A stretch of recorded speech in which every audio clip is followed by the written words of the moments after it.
going on, ladies and gentlemen? Welcome to another episode of Streets, Beatz, and Peace, the show that explores the very necessary gun violence prevention work being done across the entire city of Chicago in hopes to heal our communities. It's your man, Big Boss Bodil, somebody that's invested into the community, loving on my people, man.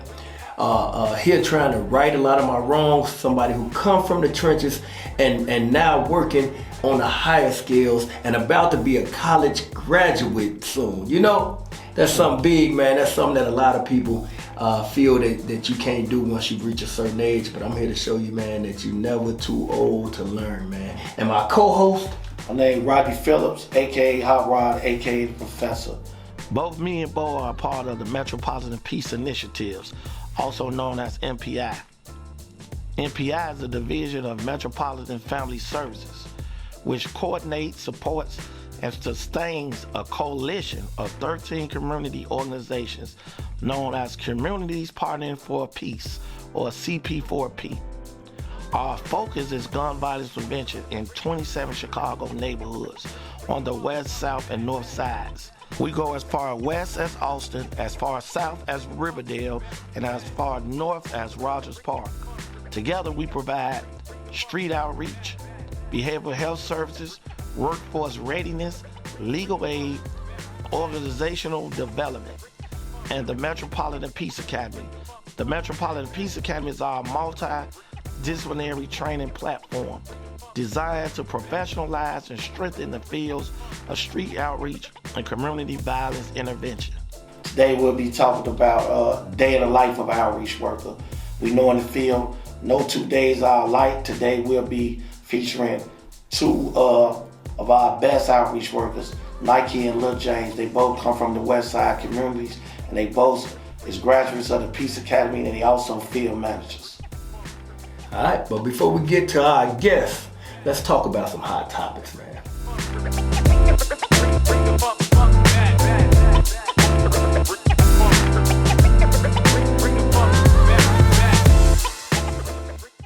What's been real big in the news and all over social media is the peace that these guys are trying to do. They calling it pushing peace.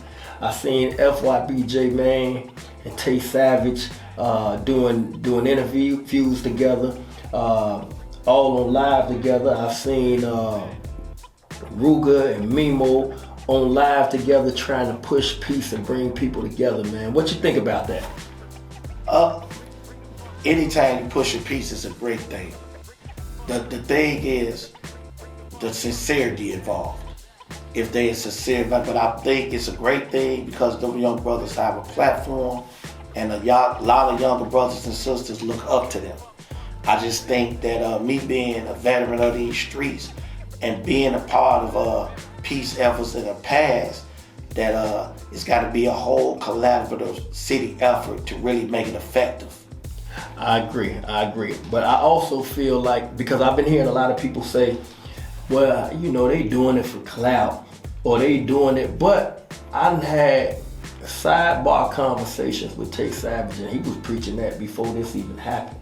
Like, he seemed like a shorty that really want to change his life and really want better for himself, his son, his family, and things of that nature. So he reached out to me as soon as he came home and was like, man, I respect what it is that you do. I'm just a young guy, man, a young street guy trying to change my life for the better. And he didn't just say that, he was actually showing the efforts and putting forth effort in trying to make those changes. So I salute him. But like I say, I do believe that some of the people are doing it for clout because they see the attention that's coming from it. But even if it is for clout, something big could come from it. You know what I'm saying? A lot of things start from clout and trying to get notoriety, but sometimes it can just grow and spiral out of control to where it can be a beautiful thing for the masses. Man, I applaud Tay Savage for that, because I know how difficult it is to try to push peace, the peer pressure, and also being a prisoner of your past, you know. But I say this, man, if anybody don't reaching out to you and things of that nature, I know where your heart at, man. I work with you. I believe that if even if it's for clout, like you say, if it saved one life, you ask any of these mothers that lost their children hey, if them young men could speak it into existence and they can get others to follow, hey, I'm with it. That's what I'm talking about, man. I sat down and I tell this story. I told this story before. It's maybe 10 years ago, probably a little longer than 10 years ago.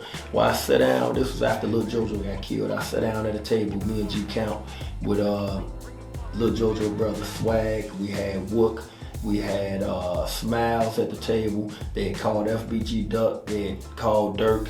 And they all was saying that they was tired of the war and the beef, and they wanted to sit down and try and squash it.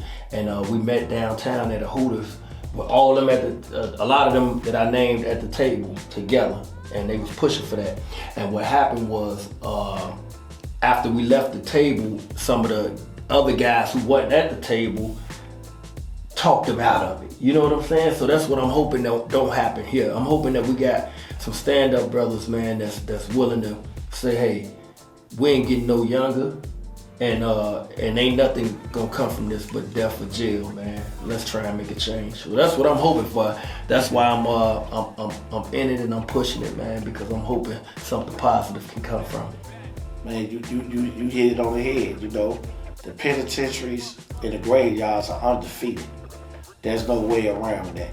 But hopefully that's why we have to support them brothers and involve a lot of cats we know who got strong before influence in the street, so them brothers can feel supported in their effort. They don't feel alone. They don't feel like, hey, they don't feel like, hey, man, I'm pushing peace and ain't nobody stand with me, man. We must let them brothers know that we stand with them.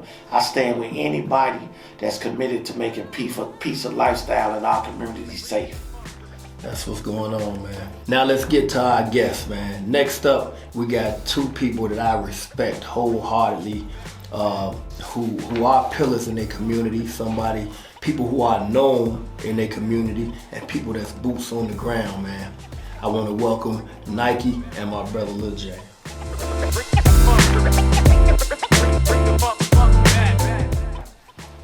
Welcome back, ladies and gentlemen. It's time to get into our guests. Today we have James Mitchell and Nyedra Turner of the Metropolitan Peace Initiatives. They both serve as outreach field managers in Chicago.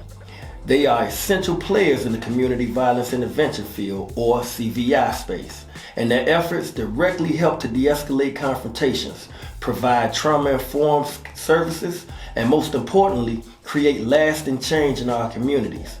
They're here today to talk about their typical day-to-day, how they got into street outreach work, and the efforts that they see in real time. Hello to both of y'all. Welcome to Street Speaks and Peace. Thank you for being here. Good afternoon. I'm happy to be here. What's going on? Thank y'all for having us, man. It's a good opportunity. Both spoke briefly of the nature of the work. So, what I want y'all to do, describe in detail a typical day in the outreach field, because we know no 2 days is alike.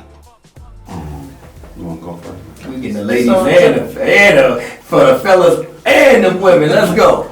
So a typical day in the outreach field. So basically, we'll canvass the community, let the community get to know us in the streets, and let them know we out here doing the work. Sometimes we'll do a pop-up, depending on what the day is like. Maybe we probably had a shooting prior. So we'll do a pop-up, create our safe spaces back, and let the community know that we out here. I'll get into a little more detail. She mentioned that we do canvassing. So canvass is basically us walking the neighborhood. We're intentional about where we go. We try to go to at least where there's been a shooting or where it's likely to be high crime areas. Those are the places we want to canvass. We want to get out. We want to let the guys know we out there. Also let the neighbors know, we out here, we here for support. And it build those relationships, man. You got to let people see you besides when it's going bad, but when it's going good. So canvassing, we real big on canvassing, getting out there, letting people know who we are and that we're here to support. Usually in the morning I know for street outreach guys, for some of the guys in Austin. So what we do is we come in the morning, we check in, right? Check-ins usually look like us talking with each other, figuring out, hey, this happened yesterday.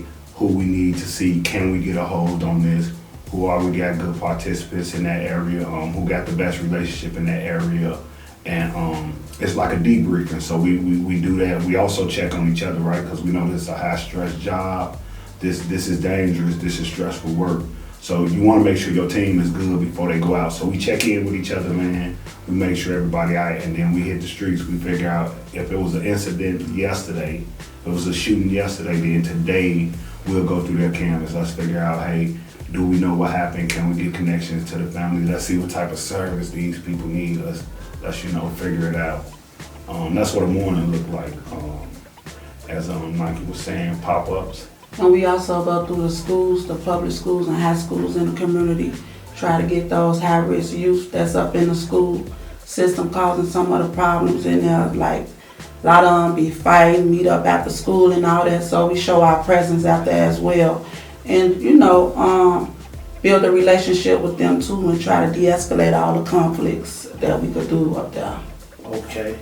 So one thing I know about this work, I was an outreach worker for like 15 years. It ain't your traditional job, so you have to be referred in.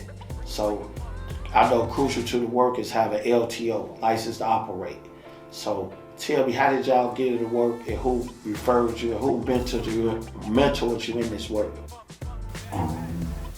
So before I started doing this, I was formerly incarcerated, so I was in the joint, I was in prison, and I'm calling home, and I got two good friends, they're like my brothers, and they was doing the work, and initially I'm like everybody else, I know I ain't want to go back out and do this. I got friends, I got people I know I love, they dying. The other ones that ain't dying going to federal prison, so I'm like, man, I got to do something.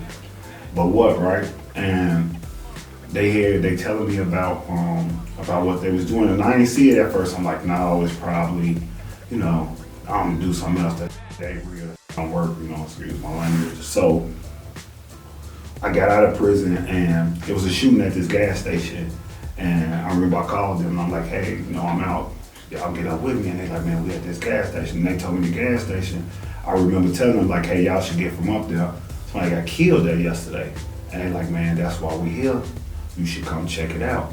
And when I went to see them, and I seen like the effect people had, like how happy people were to see them. These are people who didn't use to always take care of their community, the community and always view them.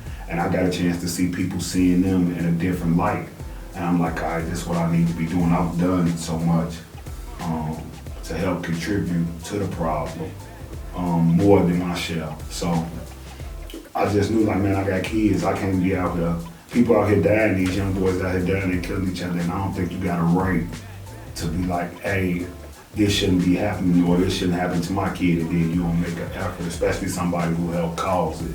So for me, that's what made me get into it. And like I say, they brought me to the work. I seen how much the work meant to the people, how happy people were to see them, how engaged people were to see them. Like I say, people that used to like them. These ain't the people that when they pull up, you be, hey man, we glad y'all here. Them the people they get your kids, let's go before they start that. And it was, man, I just knew, I felt it. Like it made me view my community different. Especially once I started doing work, the way people started treating me different, I got a totally different outlook on about my people and how they should be taken care of. So they brought me into the work, and like I say, just being out here doing the destruction that I caused is what keep me doing it, man. Well, let's have a female perspective. Like, who brought you into it? Because I know, this could be hectic from the female perspective, but let me just say this. I work with a lot of strong females. They bring a unique perspective because they could get in situations that guys can't. So who brought you to the work, and who named some people that mentored you? So as for me, how I started doing this work, in my madness, the money that I took from the streets, I was giving it back. So it wasn't no type of events really going on the block. So I started doing the block club parties for the kids in the community and giving back school supplies, book bags, haircuts, getting the kids, hair braided and all that. And the shorties that used to be out on the streets, I used to be the one, and still is like, why you not in school? Why you out here? They used to be like, we had a half a day knowing they didn't though, but I was the one like trying to encourage the kids stay in school and all that. So a couple of people from the neighborhood, one of them was a family member of mine, saw the stuff that I was doing, in the streets for the community. And she had told me about the CP4P program that I didn't know. I started at an organization called Breakthrough Urban Ministry. So that was what's in the neighborhood that I, be around. So she referred me to that organization and told me like, what you doing is a program for that. You could get paid for it. You already doing it. The work. So that's how I got into the program from a cousin of mine. Now we know that being in these streets can sometimes put you in uncompromising situations, right? We know it's real dangerous out there. We've had outreach workers shot, some killed on the job, some that we know. Why do you do this work? I do the work because the violence needs to stop. I saw a lot of it, like I said, the street that I lived on, I used to walk out the door and a body right there, right in front of the crib. See a couple of people get shot, my friend kids dead, my kids' friends, getting killed out here in these streets. I do the work to try to uplift the other kids, encourage them that it's not about violence all the time. You could go to school, get you an education, and you could probably, become one of the peace initiatives that we are, it's just try to keep these kids, and not even just the kids, just the people out in the streets, off the streets, from doing the violence and killing other families and, all that. That's why I do this work, because I love the work that I do, and I love to help and support. Okay, now this question is for you, right? What keeps you going doing this work? Because I do understand that you have a background like we all have. So it's certain and just because, and this is one thing that I try and stress this. Just because people like us have changed our lives, some of the people that we've done things to in the past, they ain't changed that. And some people don't want to honor that. So I know like it's been certain shootings that you can't go because down there, or certain places I can't go because of past situations. What make you keep doing this work regardless? So like I was stating previous, I have caused some of this, you feel me? And I have 2 boys, so I got 2 sons, and I don't want what I've seen happen to my friends, what I've seen happen to my friends' kids to happen to them. And like I said before, I know I'm the reason for some of these things, so I feel, obligated. I'm indebted to this. Like I owe this. This is not something that I'm doing because somebody tell me I owe these people. I owe my community this, and it's only right that I get back. I try to fix it, man. Because like I said, I got 2 sons too, and they gonna grow up. We share this community collectively, and they gonna grow up in this community. So it's my obligation to make it right for them. So the boys and knowing what I did keep me doing the work. Man, that's dope, man. So, with that being said, you was brought into it by, Keefe and Boots, some people that you know. Keefe and Boots. Right. How would somebody else get into this field? Say if somebody want to do this work, right? But they don't have the connections that you have to pull you in. How would somebody else try and get into this? Do they see y'all out in the field and say, I want to do this work and get involved, or come and volunteer? How would somebody get involved in this? Like a lot of people that get involved, like basically, like we be talking about the LTO, rather you need to have the LTO in your areas, For the people that don't know what LTO means, what is that? LTO means license to operate. You have that connection in certain areas and certain communities where you can, how put it, you that connect. You that connect where you from. So you could start off as a participant. We have some people start out, as participants, getting their stuff together, come in and getting their needs. They have that support from us, and majority of the participants be from the community. So they see what we out here doing, want to change, they want to change. So we'll start them off, a little slow. We have a program too called Flip, Flatline and Balance Inspiring Peace. They can start off as a flip worker where you policing your own community. You the one up in the community where the people could walk up to. You the one up in the community that could de-escalate, conflicts. Like you policing your own community, helping your own community, trying to keep the police out the community and keep the peace. So you can start off being an outreach worker, from there work your way up. Headlines and statistics is one thing. On the news, they show the violence every day, but they never highlight the good. They never highlight the work that y'all do. So from both of y'all, I want to hear some of the success stories y'all had in doing this work. I'm one of them. But it's more, right? Like it's a bunch of people like me and Nyke. We not just like these two special people who've been changed by the work. It's a bunch of us. So I got 2 participants. One of them, I ain't telling about it, so I ain't gonna say his name, but he was rough, right? He was one of the target individuals. He was a victim of violence, and then he was also a driver of violence. Like this is what he did, and he had got so used to doing it. I remember one time he was like, "Man, I'm gonna die doing this," and I'm like, "Joe, you don't have to." And I'm like, "Look at me, I ain't dead." And I got him to start, man. I got him into Flip. He started off as a Flip worker, like Nyke was saying, and it gave him a chance to police his own community, and he liked it. He liked being the person that people came to. So after he ended up graduating Flip, we came up with a plan, a success plan, like, hey, what you want to do, and let's get to it. And he was like, man, I want to be able to make money, I want to be able to take care of my family, and he liked to drive. So he came to the program. We got him into a CDL class through WHEEL. He ended up graduating, getting his license. We supported him all the way through, helped him find a job. He's driving for Pepsi right now, today. That's dope. And there's a bunch of them like that. I'm pretty sure Nyke got a bunch of them like that too. So the work working. So I have one. He started out as a participant. He became a flip worker. Doing his flip position, he was doing well. He got promoted up to an outreach worker.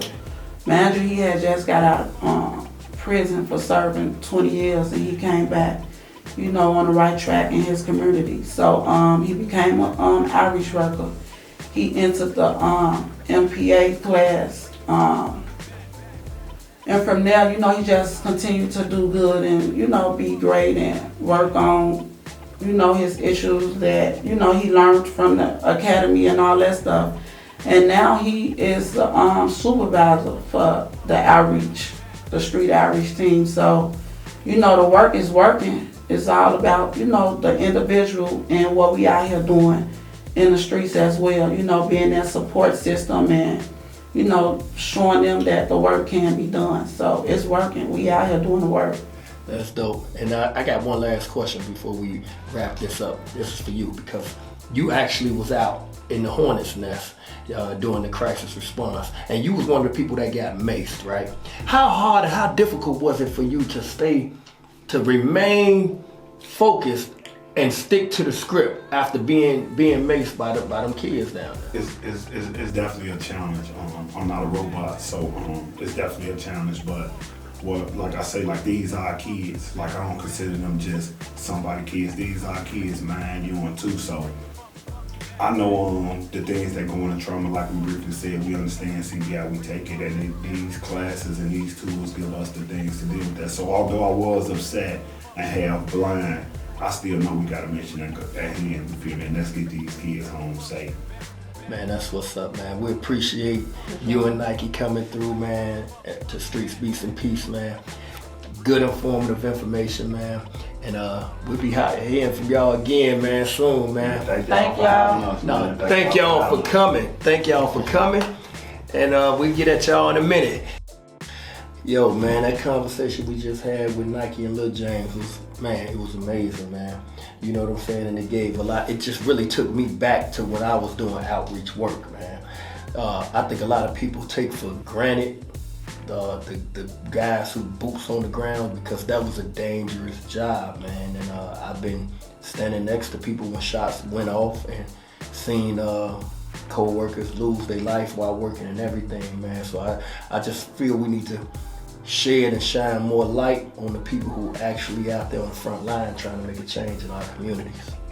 Man, I'm glad we was able to highlight, but what I really like, they was able to break down and go into detail what's a typical day like. Because I know the masses, they just see them out there, but a lot of people don't understand really what they do and the professionalism of it.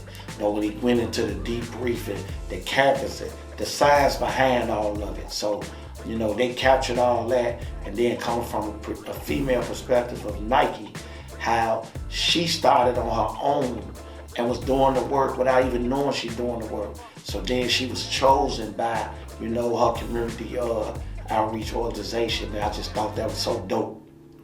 Yeah, and just seeing success stories from people who walk those same streets and live the same life that we once lived, man, to change their life. It just give hope and let people see that, man, if you stay positive, man, and remain focused, anything is possible. I love when he highlighted the young brother, how he changed the brother's life, and got the brother sustainable income, changed his mindset. See, that's what people don't know. The conflict mediation is one thing, but getting the brother employment and showing them there's a better way of life, they don't really understand really what we really do. And James went in depth from A to Z on what we do in the work. Right, now Lil James is actually a part of your team, right? The field manager team that's out there in the crisis response unit. How did you feel when the incident happened, with him being maced? And did you think like, damn, I hope this don't deter him? Or did you know he was built for this? He gonna come back still strong and standing 10 toes? Actually, I wasn't able to be there. It happened at the Bud Building Day Parade. And I felt bad for him because, he wanted to be there. But I knew Lil James understood the work. He understood that, like, you see how he referred to how his trainers and how he understand the purpose and the mission of it. He knew the overall goal was to, if he reacted, then it would cause more reaction. So he stood down and was able to calm that situation down.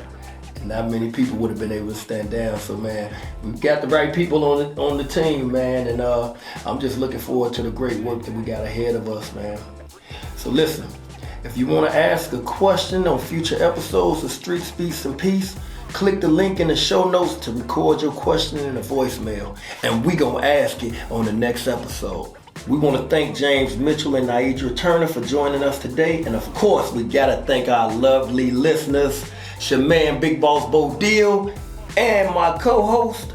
I'm Hot Rod, aka Professor. Listen, we got a lot more to talk about. Man, stay tuned for future episodes of Streets, Beatz, and Peace. We'll be back soon. Peace. Bring them up.